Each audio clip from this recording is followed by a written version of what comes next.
우리 옆에 있는 분들, 앞뒤에 계신 분들 보시면서 인사하겠습니다. 사랑합니다. 축복합니다.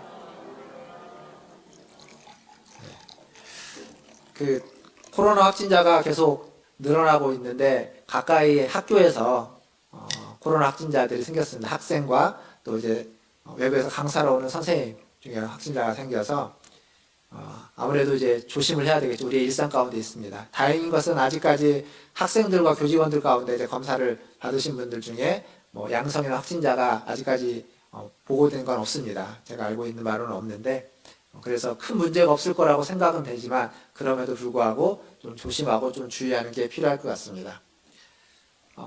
날씨가 추워져서 이 독감하고 또 함께 결부될까 봐 걱정인데, 그거에도 또 주의해 주시고 건강 조심하시길 바라겠고요. 오늘 말씀을 시작하면서 여러분 이제 가보셨을 리는 없지만 사법기관이 있죠. 우리나라 사법제도가 있습니다. 우리나라 사법제도는 법원을 의미하는데, 이 사법제도의 가장 중요한 핵심이 있다면 3심제라는 겁니다. 즉 재판을 3번 받을 수 있다라는 거죠. 그러니까 경찰이 수사를 하고 검찰이 기소를 합니다. 그러면 이제 법원에서 재판을 받게 되는데, 그 첫 번째 재판을 받았을 때 그 재판의 결과에 내가 승복하지 못하면 그 결과를 용납할 수 없거나 받아들일 수 없을 때 불복하는 거죠. 그러면 이제 항소를 하게 됩니다. 그럼 이제 두 번째 재판이 고등법원에서 재판이 있게 되죠. 그래서 또 재판이 이루어지고 또 그 재판의 결과가 나왔는데 그 결과를 또다시 승복하지 못할 때, 그것에 만족하지 못할 때에는 한 번 더 재판을 요청할 수 있습니다. 항고한다고 하는데, 그렇게 되면 이제 대법원에 가서 재판을 한 번 더 받게 되죠. 그 대법원에서 하는 재판에서 이제 최종적으로 나오는 판결문, 그것이 최종 판결문이라고 해서 더 이상 이제 재판은 있지 않습니다.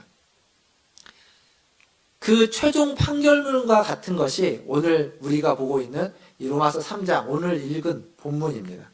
사실 보통 사람은 이런 재판을 많이 경험해 볼 일이 없습니다. 이건 경험을 많이 안 하는 게 좋겠죠, 이런 경험은. 그런데 지금 우리 시대엔 그렇지만 로마 시대에는 이 법원에서 재판하는 것이 그들 가운데 굉장히 큰 일상 중에 하나였습니다. 재판을 어떤 재판정이라는 곳에 가지 않고 굉장히 공개적으로 아주 재판을 해서 많은 사람들이 재판을 쉽게 보고 쉽게 경험하고 또 재판에서 쓰는 용어들을 아주 쉽게 이해할 수 있었던 시대가 로마 시대입니다. 사실 우리는 그렇지 않습니다. 우리는 재판이 굉장히 익숙하지 않아서 재판정에서 쓰는 어떤 용어나 이런 표현들을 잘 모르는 게 훨씬 많습니다. 우리가 잘 모르는 말들을, 사용하지 않는 말들을 많이 쓰기 때문에. 그러나 로마 시대는 그들에게 아주 익숙한 이야기였고 익숙한 표현이었다는 거죠. 그래서 바울이 로마서를 쓸 때에도 이 재판정에서 있는, 법정에서 쓰는 용어와 같은 표현들을 많이 사용하고 있습니다. 오늘 우리가 읽었던 9절 말씀에 선언하였다라는 표현도 재판정에서 판결문을 내릴 때 쓰는 표현이고, 19절에 가면 율법, 법 아래 있다라는 표현, 그리고 모든 입을 막는다라는 이런 표현도 재판정에서 있었던 일들에 대한 그들이 사용하는 용어들이었습니다. 즉 바울은 이 법정 용어를 써가지고 지금 그동안에 바울이 지적하고 있는 죄에 대한 지적들, 로마서 1장 18절부터 시작해서 모든 인류가 죄 아래 있고 남을 비판하는 자를 판단하는 자도 그 아래서 벗어나지 못하고 유대인들도 마찬가지고, 그리고 그 유대인들이 제기할 수 있는 모든 반론까지 다 답변을 한 후에 이제 마지막으로 선고하는 거죠. 최종적인 판결을 그 용어를 사용해서 내리고 있습니다. 그게 10절입니다. 10절. 의인은 없나니 하나도 없다. 이 한마디에 그 최종적인 판결문의 핵심 요지가, 보통 우리가 이제 재판을 볼 때는 주문이라고 하죠. 핵심 요지가 거기에 담겨져 있습니다. 그런데 그 10절을 이야기하기 바로 전에 9절에서 한 번 더 바울은 질문과 답을 이야기합니다. 9절 말씀을 한번 보시겠습니까? 9절 이렇게 되어 있죠. 그러면 어떠하냐? 우리는 나으냐? 질문입니다. 그리고 그거의 답을 이렇게 얘기합니다. 결코 아니라 유대인이나 헬라인이나 다 죄 아래 있다고 우리가 이미 선언하였느니라. 여기서 우리는 누굴까요? 이 우리는 바울입니다. 바울 자신과 지금 이 편지를 받아보고 있는 로마의 그리스도인, 그리고 지금 이 편지를 보고 읽고 있는 우리들입니다. 우리 자신, 저와 여러분들. 그게 바로 지금 여기서 말하는 우리는데, 바울이 뭐라고 말하냐면 우리는 나으냐? 우리는 앞에서 계속 죄를 지적해온 그들보다 우리는 괜찮으냐라고 이야기하고 있는 거예요. 묻고 있는 겁니다. 그리고 대답하는 거죠. 결코 아니라. 이방인이나 헬라인이나 모든 사람이 다 죄 아래 있다고 이미 선언했는데 거기에서 나도 여러분도 우리 모두가 예외가 아니라는 겁니다.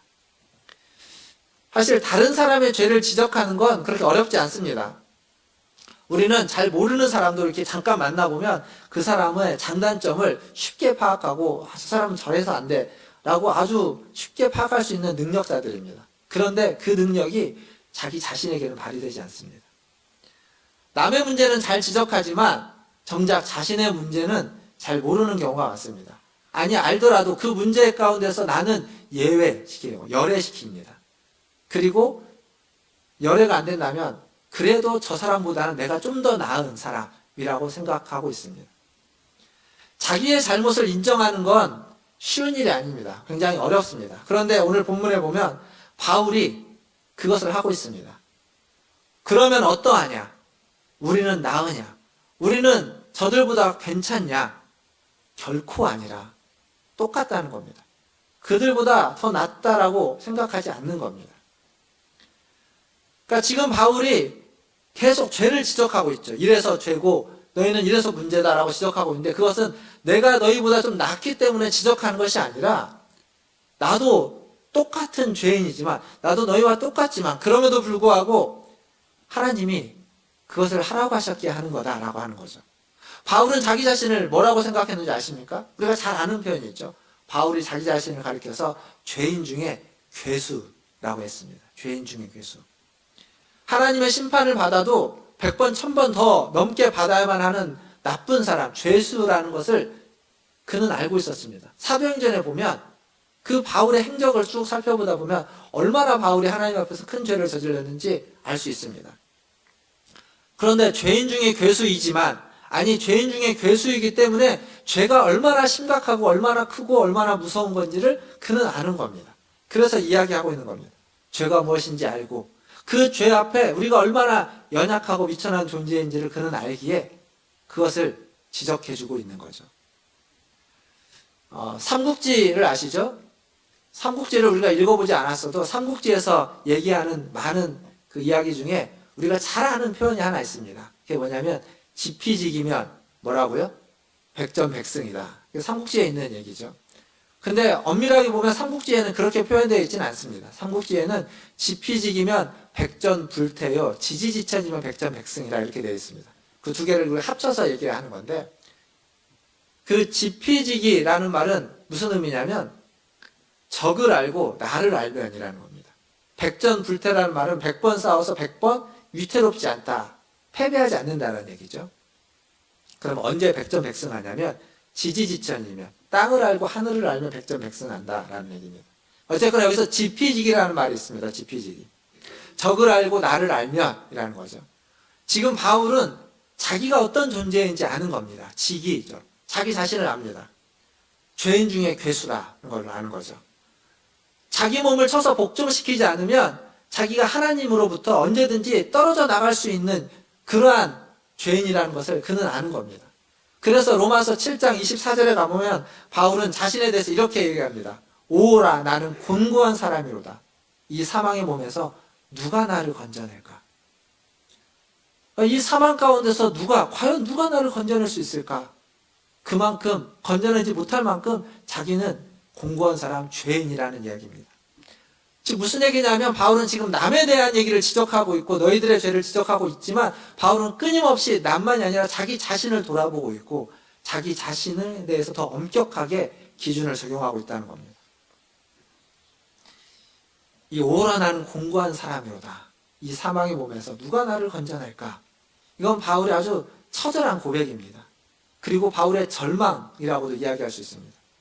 누구보다도 잘 아는 거죠. 자기 속에 선이 없다는 것을. 로마서 7장에 가보면 바울은 계속 반복해서 이야기합니다. 내 속에 선을 행하고자 하지만 그 선을 행하지 못하게 하는 악이 함께 있다는 것을. 그래서 그 악이, 그 죄가 그 악을 행하게 하고 그 두 법이 싸우는데 그 두 법의 싸움 가운데서 그가 항상 악에게, 죄의 법에 지고 있다는 것을 그는 아는 겁니다.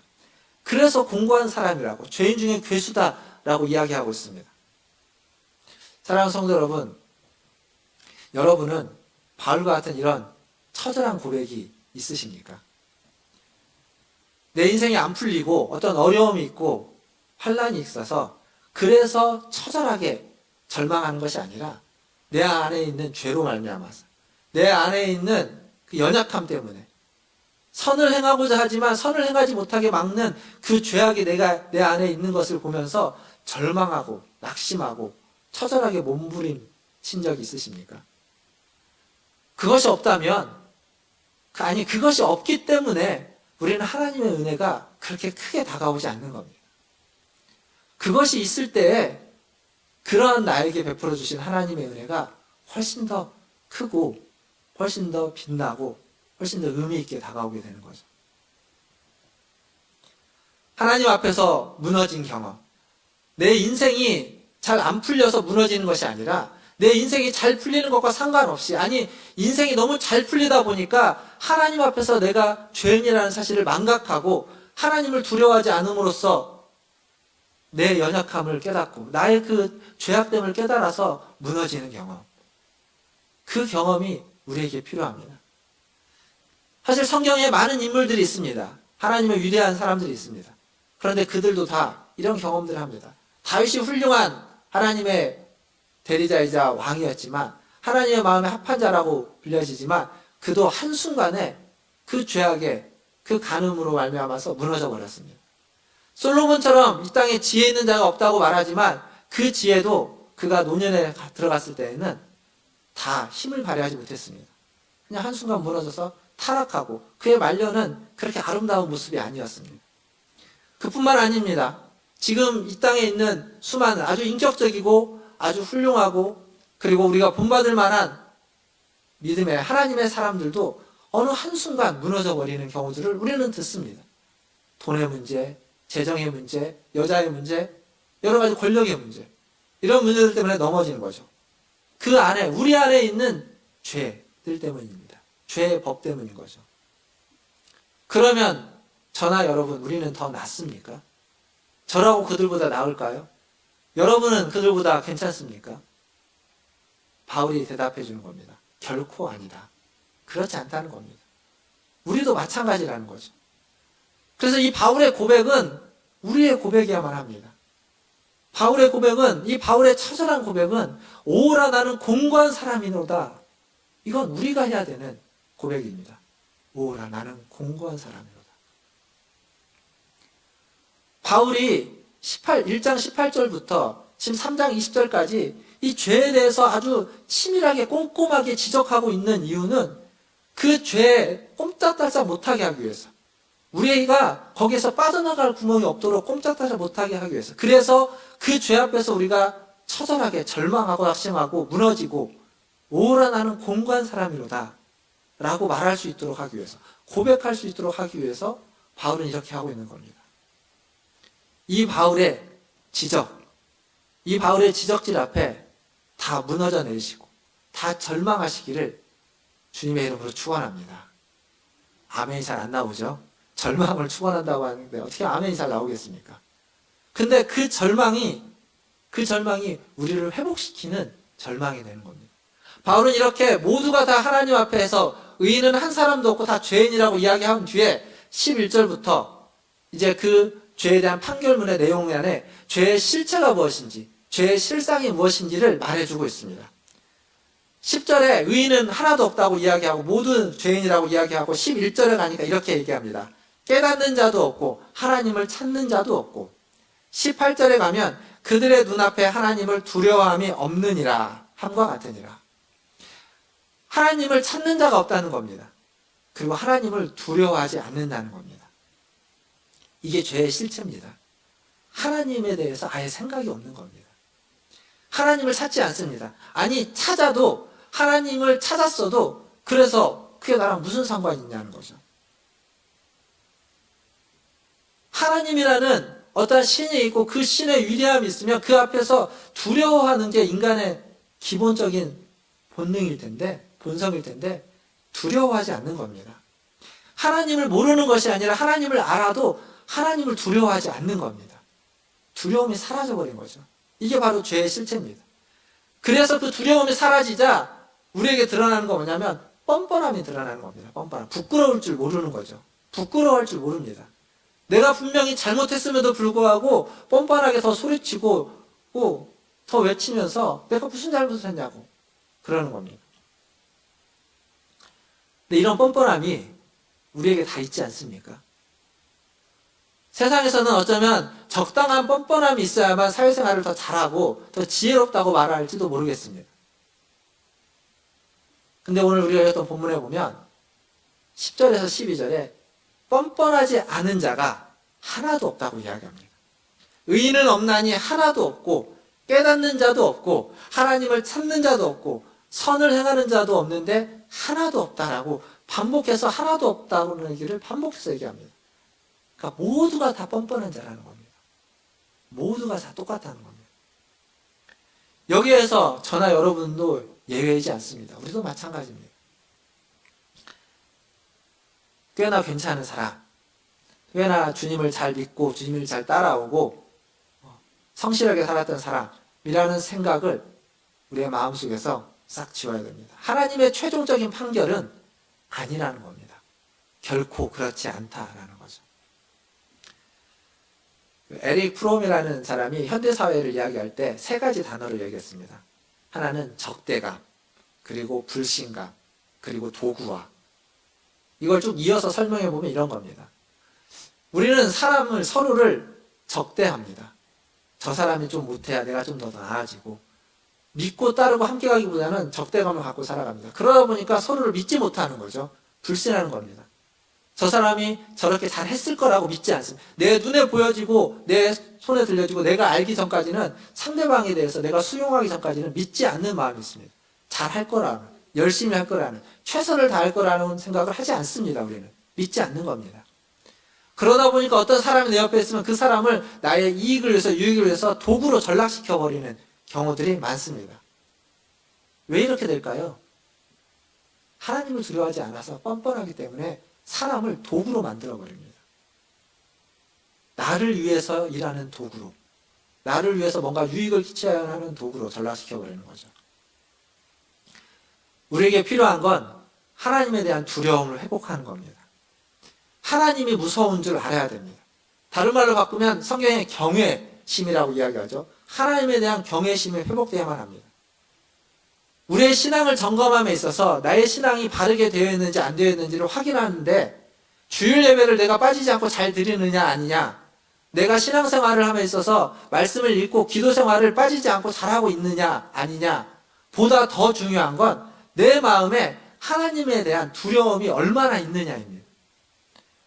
내가 주일을 빠지지 않고 예배를 잘 드리고 있고 말씀도 잘 읽고 기도생활도 잘하고 다른 걸 다 잘하는데 하나님이 하나도 두려운 분으로서 경외심이 없다면, 그렇다면 그 신앙은 그냥 종교생활을 열심히 하는 것에 지나지 않을지도 모릅니다. 언제 떨어져 나갈지 모르는 신앙일 겁니다.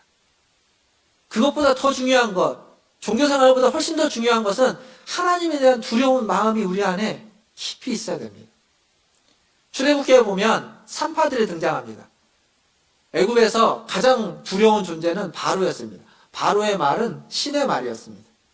근데 그 두려운 신의 말을 어긴 사람들이 있습니다. 산파들이죠. 히브리 산파들.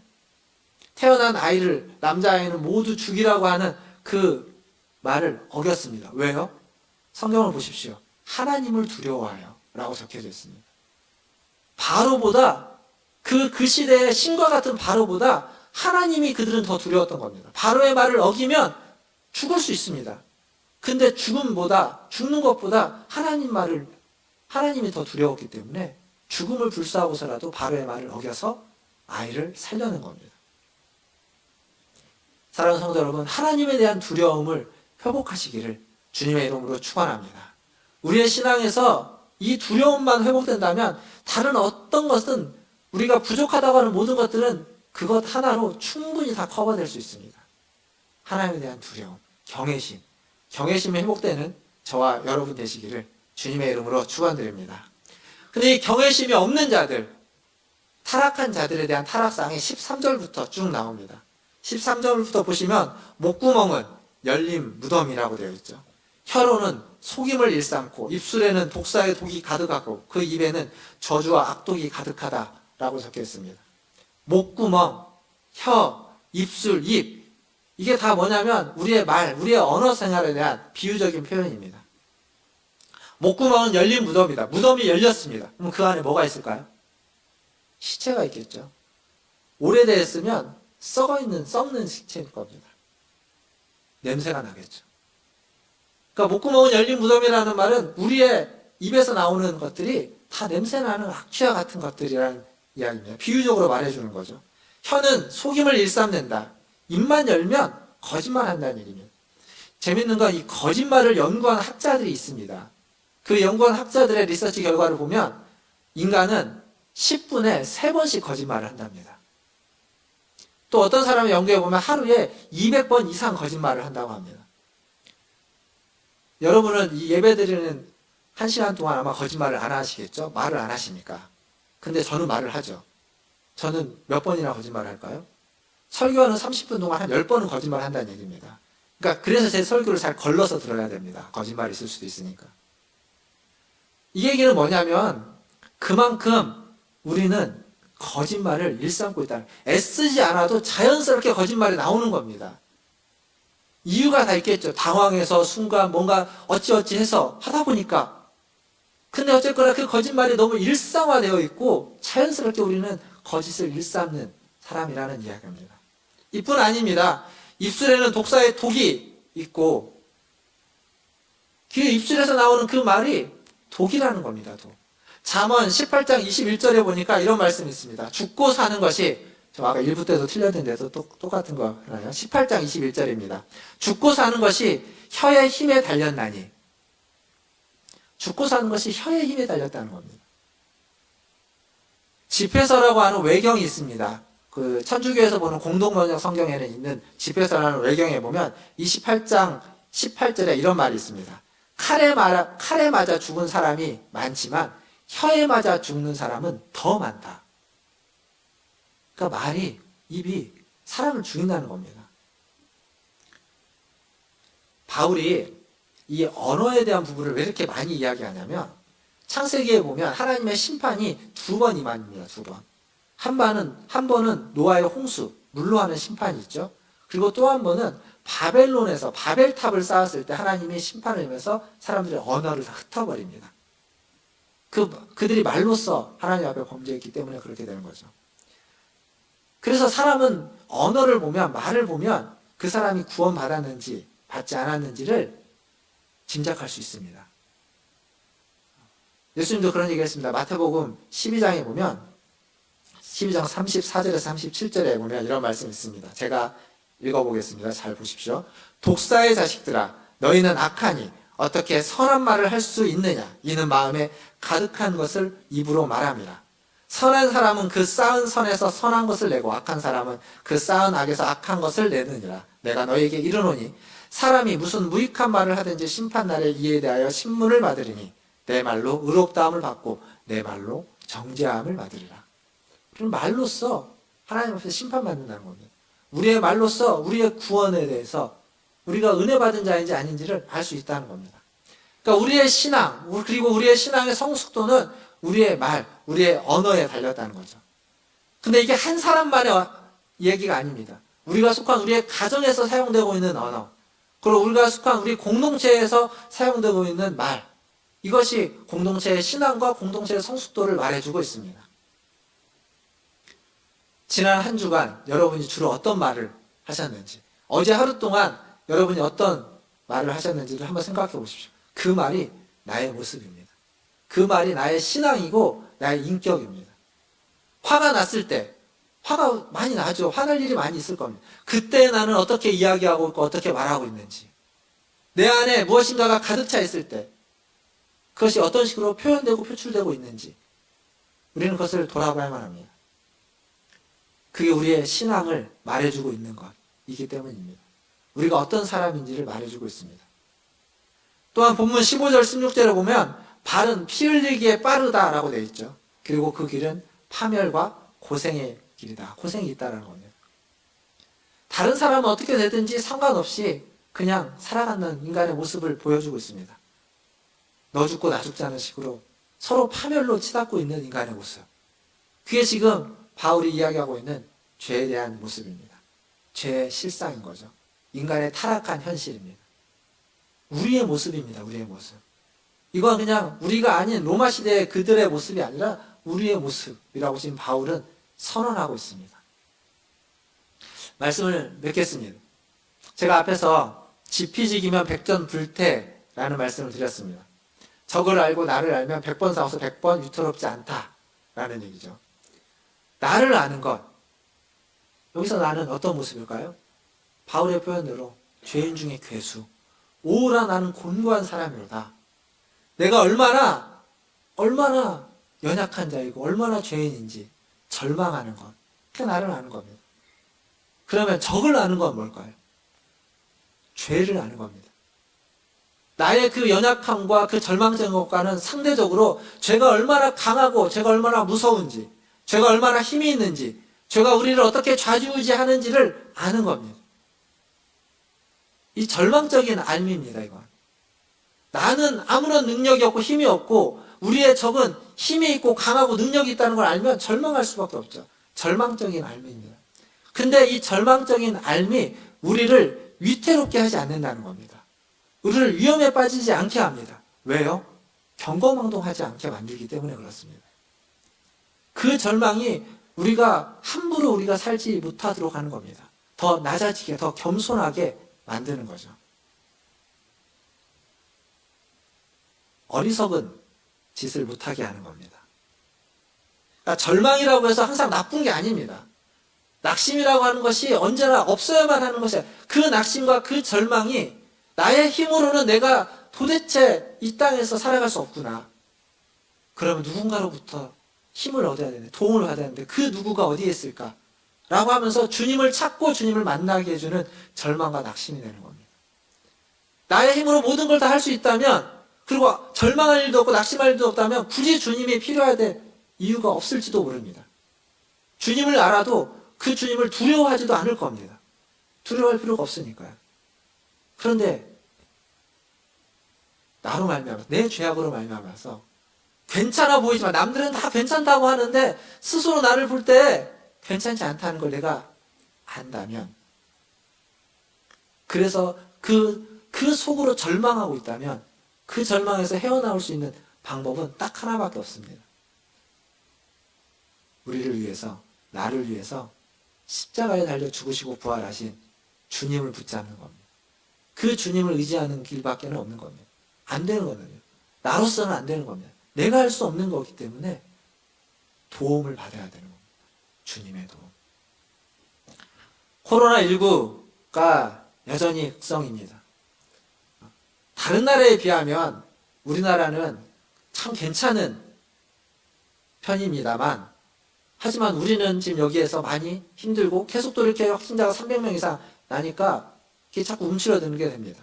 근데 그 코로나가 우리를 어떻게 만드냐면, 그러다 보니까 함부로 다니지 못하도록, 제가 앞에 썼던 표현을 그대로 보면 경거망동하지 못하도록 만듭니다. 무섭거든요. 두렵거든요. 걸릴까봐. 근데 하나님 앞에서는 우리는 어떤가요? 하나님이 코로나보다도 덜 무섭습니까? 하나님 앞에서 우리가 함부로 살아간다는 건 코로나보다도 덜 무섭다는 겁니다. 우리가 하나님을 두려워할 줄 안다는 건 하나님 앞에서 함부로 살지 않는 겁니다. 하나의 말을, 한 번의 행동을, 오늘 하루를, 오늘 이 한 시간을 그냥 허투루 보내지 않기 위해서 더 낮은 자로, 더 겸손한 자로 살아가는 거죠. 무기력하지만 그 앞에 서면, 그 두려운, 우리보다 큰 존재 앞에 서면 우리는 무기력할 수밖에 없는 연약한 존재지만, 그래도 겸손히 주님을 구하며 그 겸손히 주님을 의지할 수 있도록 우리를 만드는 것, 그게 두려움입니다. 사랑하는 성도 여러분, 이러한 두려움을 회복하시고, 그래서 주님 앞에서 경거망동하지 않고 겸손하게 주님을 구하고 주님을 바라보시는 저와 여러분 되기를 주님의 이름으로 축원합니다. 주님의 선하심과 인자하심을 믿고 의지하시길 바라겠습니다. 주님께 기대어서 살아가시는 오늘 하루, 이번 주 한 주, 그리고 순간순간이 다 되시기를 주님의 이름으로 축원드립니다. 기도하겠습니다.